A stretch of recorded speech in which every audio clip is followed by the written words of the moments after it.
Boa tarde, bom dia, boa noite, no momento que vocês estiverem assistindo. Vamos para a nossa quarta aula de física. Hoje nós vamos falar...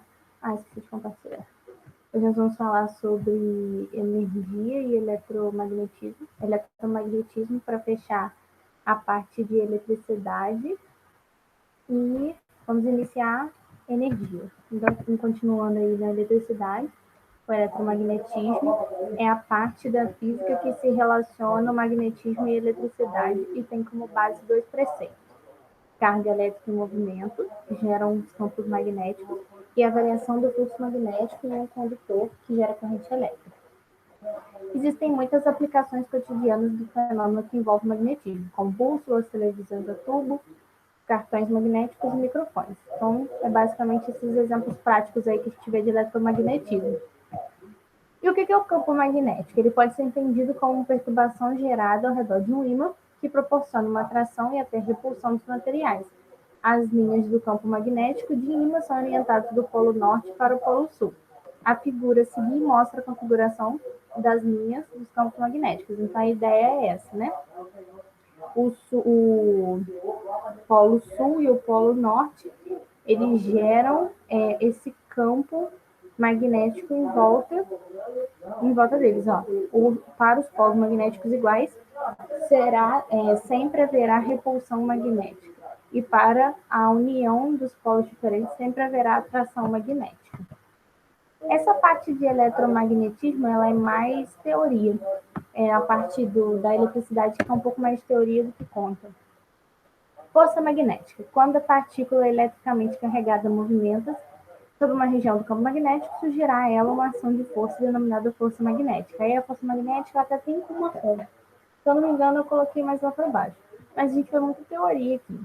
Os vetores da velocidade da partícula, campo magnético, são perpendiculares entre si. Indução eletromagnética. A gente vai ver isso aqui mais para frente. Indução eletromagnética. Na indução eletromagnética, as possíveis formas de geração de eletricidade por meio do magnetismo. Então, na indução, a gente vê a geração de eletricidade pelo magnetismo. A geração de energia elétrica nas hidrelétricas, os motores elétricos, são tecnologias que funcionam por indução eletromagnética. Essa forma aqui é pouco utilizada, mas é importante que vocês conheçam. Para que uma partícula sofra ação de força magnética, é necessário que essa partícula possua carga, esteja dentro de uma região com campo magnético e tenha uma velocidade que não seja paralela à linha do campo. Então, força magnética é igual o ângulo. Esse símbolo aqui é o ângulo entre os vetores V e B. V e B, então é o ângulo que está aqui. Então, eles não podem ser paralelos entre eles. A direção da força magnética será sempre perpendicular ao plano formado por V e B, e podemos determiná-los pela regra da mão esquerda. Isso aqui, gente, eu não vou entrar muito em detalhe, porque eu acho que é uma parte muito fora aqui do que a gente está vendo sobre eletricidade. No final, eu deixei aqui umas videoaulas que eu acho importante que vocês assistam. Eu só estou finalizando esse assunto aqui para a gente poder iniciar a energia. Mas eu não vou entrar muito a fundo nele, porque eu acho que essas videoaulas aqui, elas explicam bem detalhadamente cada uma dessas partes, que é mais teoria do que conta. Essa relação foi descoberta pelo dinamarquês Hans Christian Ørsted, não sei ler isso, em 1820. O que só foi possível graças à invenção de geradores elétricos. Então, gravei esse nomezinho aí, porque pode ficar uma questão perguntando sobre ele, aí vocês já sabem. E a descoberta dele foi esse experimento aqui, ó. Ørsted demonstrou a experiência dessa interação a partir de um simples experimento. Ele colocou uma agulha magnética próxima de um condutor, uma agulha magnética, e aqui entre ele tem um condutor elétrico. Ele utilizou uma bússola e um fio de platina para o circuito, em um circuito. O fio de platina, ao percorrer a corrente elétrica, fica incandescente, o que garantia uma corrente suficientemente intensa. Quando o fio era aproximado da bússola, a bússola magnética sofria deflexão, então ela fazia esse movimento aqui. Então, quando ele coloca aqui a agulha magnética entre as correntes, ela se movimenta sem encostar. E isso mostra a presença ali do campo magnético. Foi por esse experimento que foi descoberto isso. O experimento mostrava que a corrente elétrica gerava um campo magnético. Porém, em 1831, Michael Faraday, na Inglaterra, utilizou um núcleo de ferro e duas bobinas A e B para mostrar que a variação do fluxo também gerava corrente elétrica. Então, o inverso, né? A variação do fluxo magnético gerava corrente elétrica. Vou até marcar isso aqui, importante vocês entenderem. Ele percebeu que nos momentos em que se conectava ou desconectava a bobina A, passava-se uma corrente elétrica na bobina B, mas essa corrente aparecia somente nesse instante. A partir dessa experiência, ele concluiu que essa corrente ocorria em virtude da variação do campo magnético, que aparecia quando a bobina A era ligada e desaparecia quando a bobina era desligada. Então, esse fenômeno ficou conhecido como indução magnética, ou lei de Faraday. Aqui nós temos o exemplozinho dessa experiência. Como eu falei, não vou entrar muito a fundo aqui, essas videoaulas elas têm bem detalhado aí esse assunto. Aí botei aqui o exemplo 1.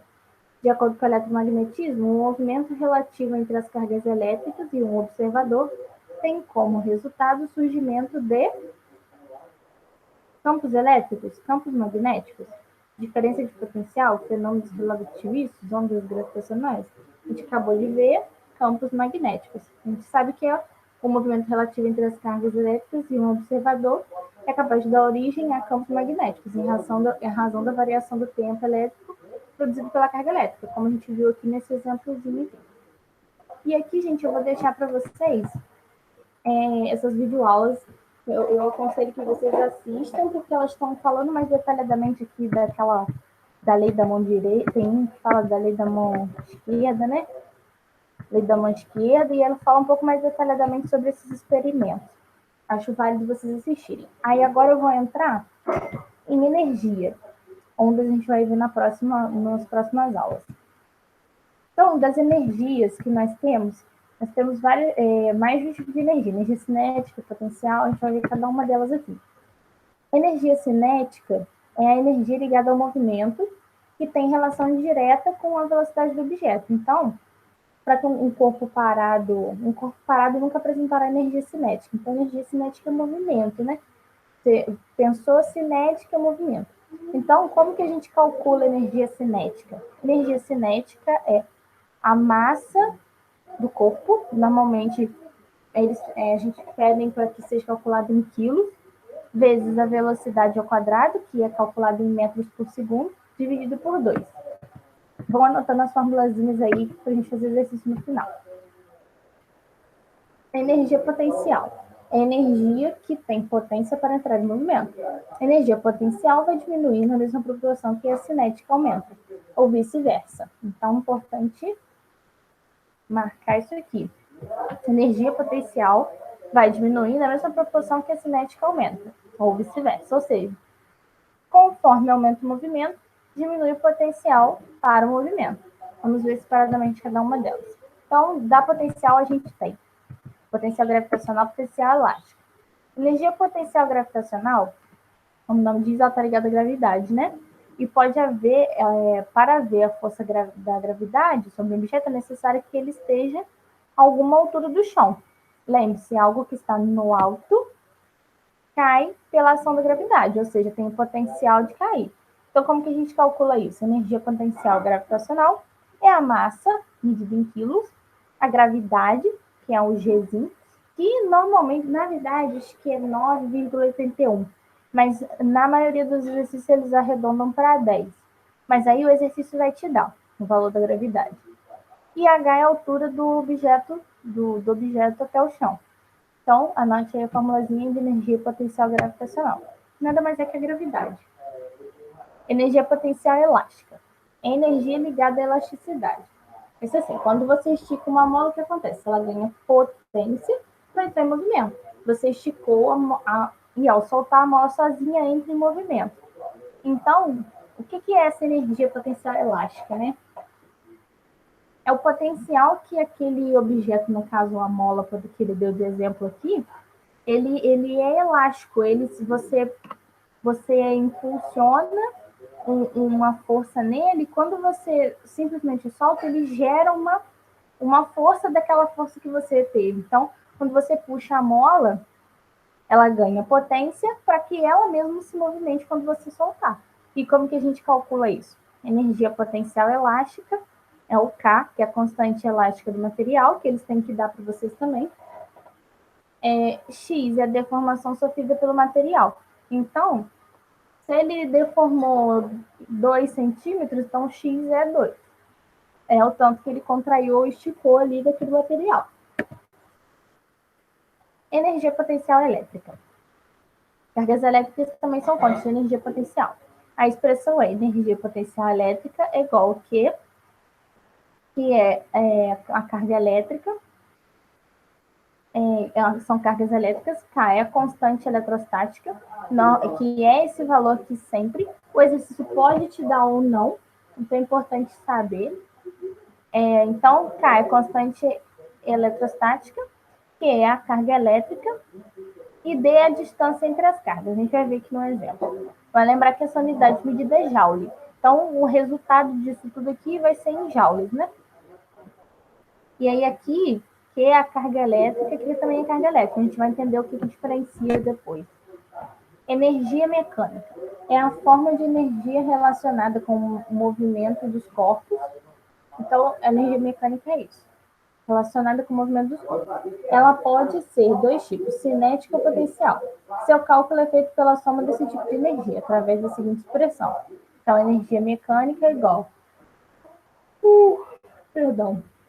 K mais energia potencial. E aí o K a gente vai calcular aqui na energia cinética. O K é energia cinética. Na energia cinética aqui, representando pela letra K, é a característica dos corpos que apresenta movimento em relação a determinado referencial. Sendo assim, somente possuem energia cinética os corpos que estão em movimento a uma determinada velocidade. Então, como que a gente calcula?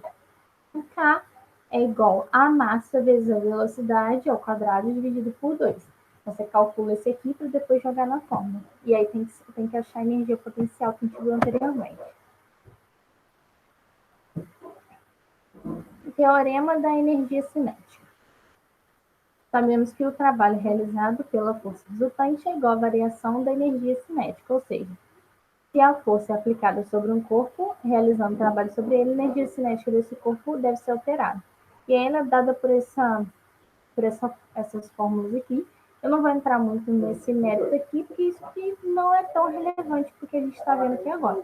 Só para conhecimento mesmo. Teorema da conservação de energia mecânica. Isso aqui cai teoria.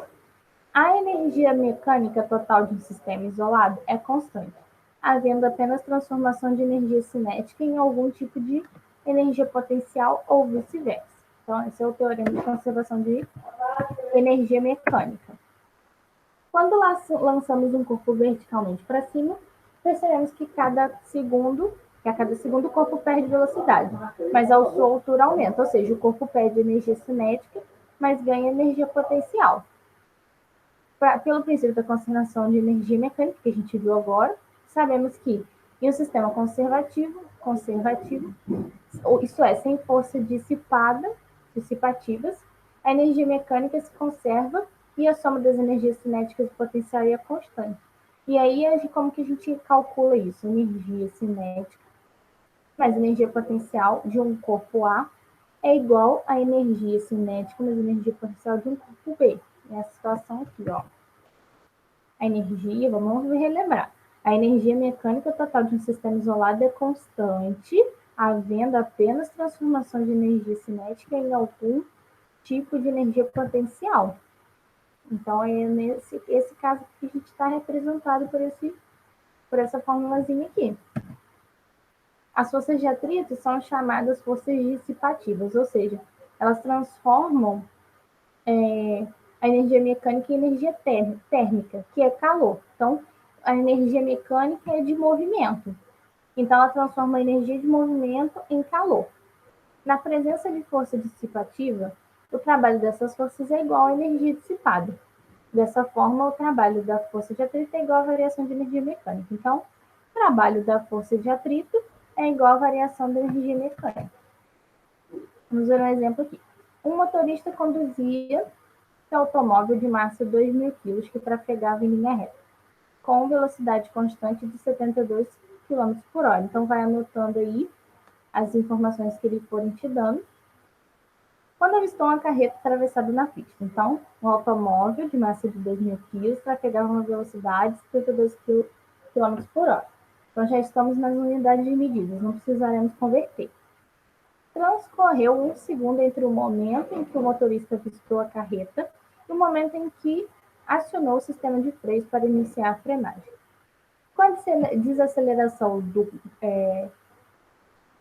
constante igual a 10 metros por segundo ao quadrado, desprezando a massa do motorista, assinale a alternativa que apresenta em joules a variação de energia cinética desse automóvel, do início da frenagem até o momento separado. Então, o que ele quer saber? Variação de energia cinética.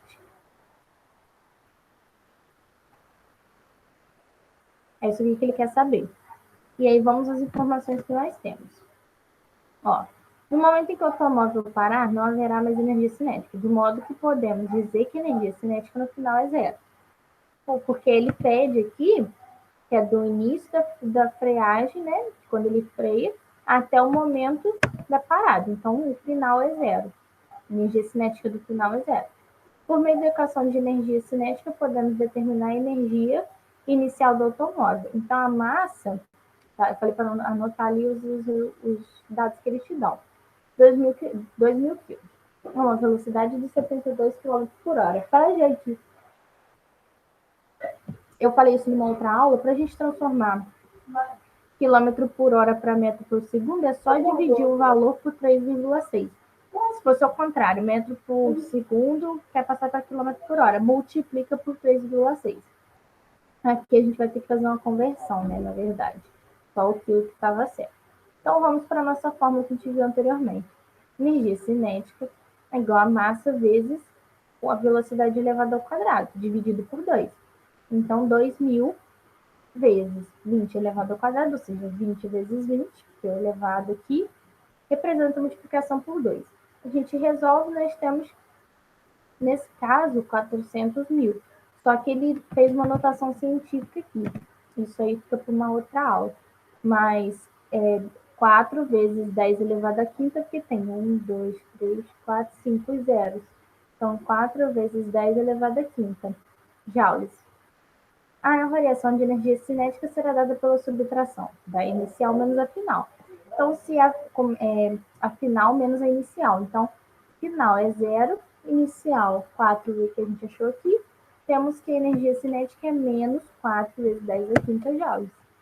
Número, né, letra D. Uma questãozinha. Determinado atleta usa 25% da energia cinética obtida na corrida para realizar um salto em altura sem impacto. Se ele atingiu a velocidade de 10 metros por segundo, considerando a gravidade 10 metros por segundo ao quadrado, a altura atingida em razão da conversão de energia cinética em potencial é. Então, ele quer saber a altura atingida da conversão da energia cinética para potencial gravitacional. Então, vamos lá. Ele fala que 25% da energia cinética foi transformada em potencial gravitacional. Então, a gente pode botar a formulazinha aqui, que a gente transformou cinética em potencial. Então, energia cinética igual a energia potencial. Então, ele fala que 25% da energia cinética foi transformada. Então, 0,25, porque isso aqui é a mesma coisa que 25 dividido por 100. Quando a gente transforma a porcentagem para decimal, a gente divide por 100. Então, 0,25. Então, a gente esqueci a palavra. Bota a fórmula aqui separadinha. E aí a gente, o que a gente tem aqui que ele fala antes? Ó, a massa corta com a massa. Porque aqui a gente está numa coisa de igualdade, então a gente pode cortar. A massa a gente corta com a massa. Então fica a gravidade pela altura e a velocidade. E ele fala que a velocidade é 10 metros por segundo ao quadrado. E a gravidade 10 metros por segundo ao quadrado. Perdão, a velocidade é 10 metros por segundo. Então, a gente substitui isso aqui ao quadrado, 10 vezes 10, 100, e aqui 10. Então, a gente vai achar um valor, vai dividir por 2, e aí a gente vai ter, que aqui no caso dividir por 2 dá 12,5. 10H, que é a altura que a gente quer saber, 10 vezes H, é igual a 12,5. E aí aqui está multiplicando, passa para lá dividindo.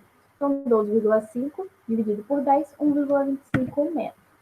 Achamos a altura, letra B. Sobre um objeto de 10 kg em repouso, é realizado um trabalho de 320 joules. Determine o módulo da velocidade final desse objeto após a aplicação dessa força e assinale a alternativa correspondente.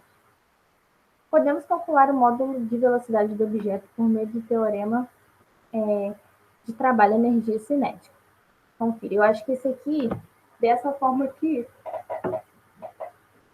eu não passei para vocês anteriormente, mas é a fórmula de energia cinética. E aí, quando você quer achar um trabalho de energia cinética, você pega a variação das energias cinéticas. Então, é a fórmula de energia cinética, mas aí vai ser a energia cinética final menos a inicial. Essa bolinha aqui quer dizer que é o inicial. E aí ele te fala o valor do trabalho. Ó. Um objeto de 10 quilos em repouso, realizado um trabalho de 320 joules. Então, trabalho, no lugar de trabalho, você põe 320. E aqui ele te fala a massa. Então, nesse caso aqui, é o mesmo no inicial e no final. Ele não cita que há variação. Então, como que a gente fica aqui? 10 vezes a velocidade ao quadrado dividido por 2. Então, a gente faz as manipulações matemáticas, está dividindo, passa para lá multiplicando, e aí aqui vai estar multiplicando, passa para lá dividindo. Você vai fazendo devagarzinho, resultado por resultado. E aqui vai ficar b ao quadrado é igual a 640 dividido por 2. E aí, quando está elevado ao quadrado, ele passa para lá com a raiz, né? Eu não vou dos opostos. Está multiplicando, passa para lá dividindo, para lá depois da igualdade. Está dividindo, passa multiplicando. Está somando, passa subtraindo. Está subtraindo, passa somando. Está com raiz, passa para lá elevado, com potência.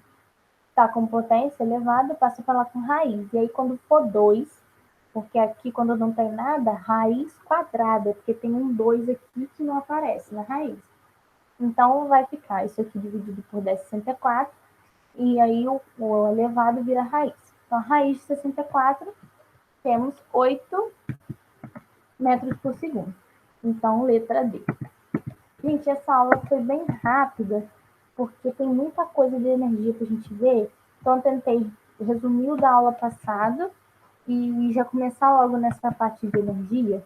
Se alguma coisa tiver ficado, não tiver ficado clara, vocês podem entrar em contato comigo, mas assim, tem várias videoaulas, eu esqueci de colocar de energia, depois eu passo para vocês, vocês vão me solicitar. E as de eletromagnetismo, peço que vocês assistam essas aulas aqui, são bem esclarecedoras, dos youtubers aí que eu acho bacana. Mas, basicamente é isso. E então a gente fica por uma próxima. Até a próxima.